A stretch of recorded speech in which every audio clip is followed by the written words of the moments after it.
Fala, meus queridos, tudo bem? Então vamos lá, vamos dar continuação à nossa disciplina de CLP, certo? Controle lógico programado. Então hoje, pessoal, a gente precisa conhecer alguns conceitos importantes, né, na hora de programar em Ladder, né? Então, qual que é esses conceitos principais, os mais importantes? Então é chamado o que? De fluxo reverso. Por que fluxo reverso, né? Então aqui, ó, quando os relés mecânicos são utilizados para implementar uma lógica Ladder, o fluxo de energia pode ocorrer em qualquer sentido através dos contatos. Então, o que acontece, né?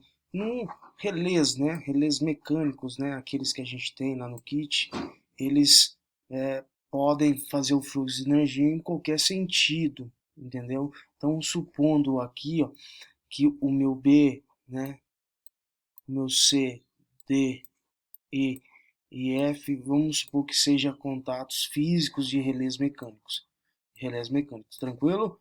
Então, o fluxo de energia ocorre em qualquer sentido. Então, em qualquer sentido, ocorre o fluxo de energia aí, certo? Tanto daqui para cá, né, como, né, o inverso. Então, ele pode se propagar em qualquer sentido. Só que no CLP, né, então, se o diagrama fosse implementado com relés eletromecânicos, então, se todos estivessem fechados, a energia fluiria e alcançaria quem? Né? A minha saída aqui, que é o S. Certo? Então, vamos supor que todos os meus relés estivessem acionados, minha corrente, né, ia percorrer esse sentido e ia acionar a minha saída aqui. Tranquilo? Mas esse fluxo reverso, né, quando se trata de CLP, ele é o que? Proibido, não existe esse fluxo reverso, certo? Por quê? Né? Então, não existe isso aqui, porque a gente está trabalhando o quê? Com uma corrente virtual, certo? Então, no entanto, é uma regra que todos seguiram, né? Todos os fabricantes de CLP seguiu essas regras, que é o fluxo reverso, né? Da direita para a esquerda. Então, no CLP não pode ter esse fluxo da direita para a esquerda. Lembra que eu falei para vocês na aula que o fluxo, né, de corrente, né, corrente lógica do circuito é sempre da esquerda para a direita? Certo? A continuidade lógica é da esquerda para a direita. Então não existe o fluxo da direita para a esquerda, certo? Então não é permitido isso. Ou seja, né, de maneira diferente do que acontece nos circuitos reais. Que é os circuitos reais, onde a gente tem muitos relés, relés mecânicos, né, eletromecânicos.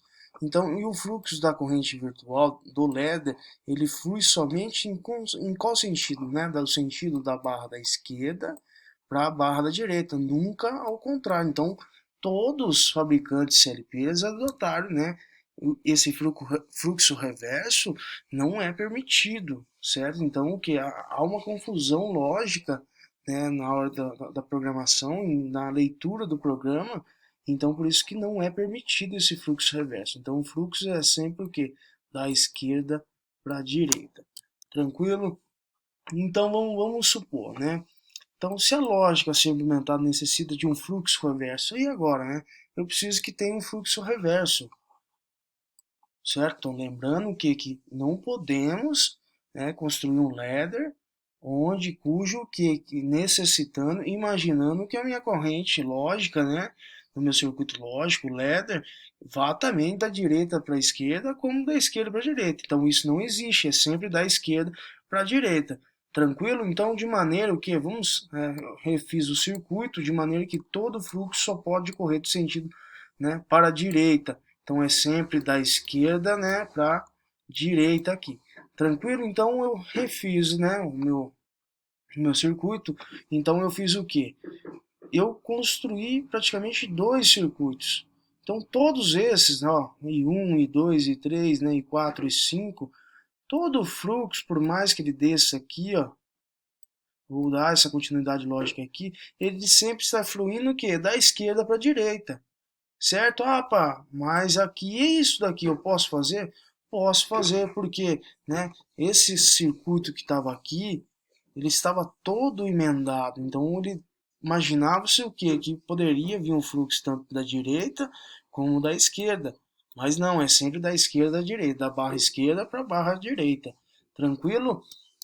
Então aqui, ó, aqui eu reconstruí fazendo de que forma, né? Eu preciso que tenha um fluxo reverso, vamos supor que essa, né, essa programação, essa parte lógica, né, que acione a minha saída, mas eu preciso também que tenha um outro meio, né, um fluxo reverso para que eu consiga acionar minha saída também, que é o S, certo? Então, fazendo isso, construir mais uma programação, mais uma linha de programação.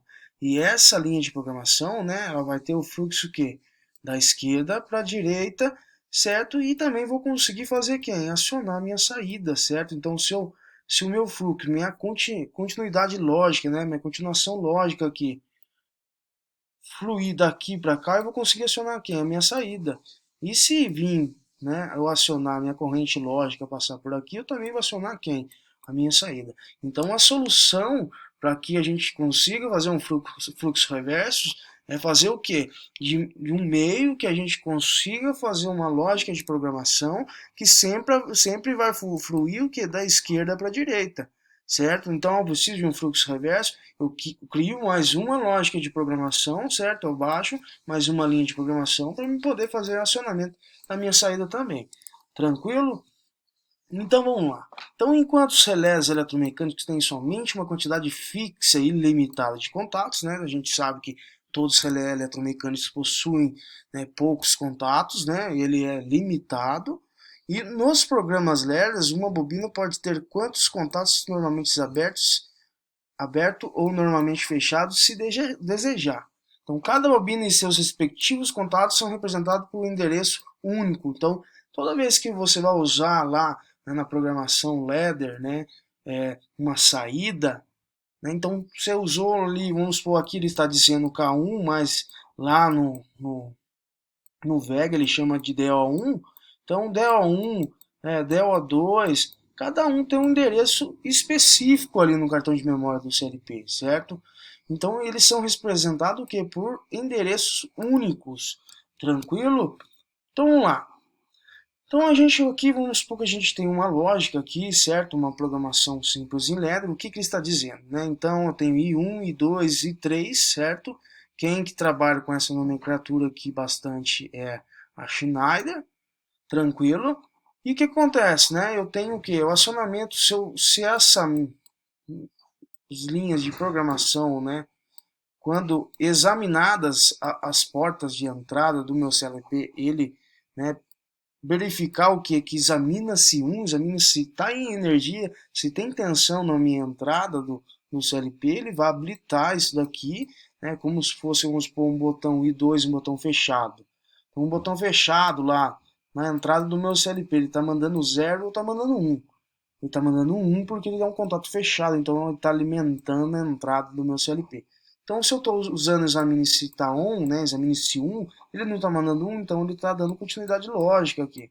E isso sucessivamente, assim conseguindo acionar a minha saída. Então, como se falado logo atrás, a gente pode usar, né, a quantidade de contatos abertos e fechados de quem? Da nossa saída aqui, que é a bobina de saída.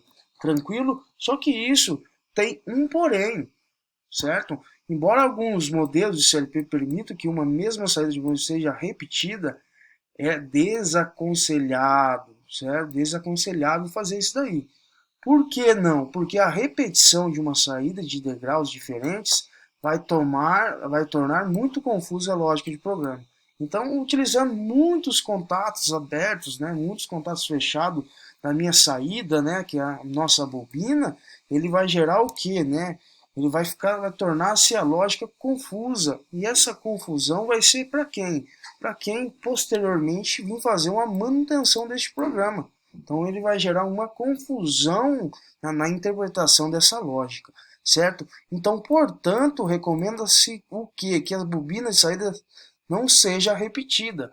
No caso, tem algumas ocasiões onde a gente não precisa repetir muitas e muitas vezes. Às vezes, vamos por um exemplo, uma partida direto com reversão, que é onde você tem um intertravamento, você consegue utilizar, né, as saídas da bobina lá.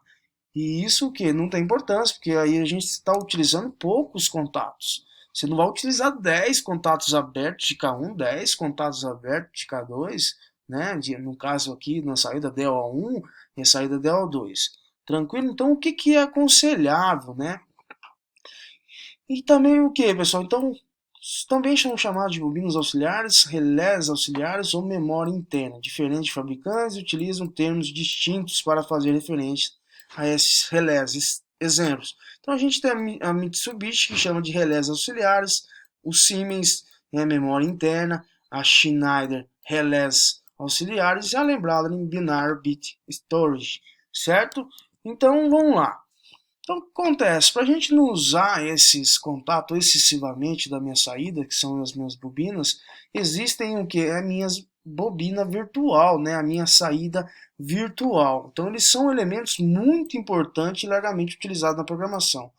Além de utilizar o que, pessoal, essas bobinas de memória, a gente consegue aumentar, conseguir fazer N maneiras, N lógicas do nosso circuito.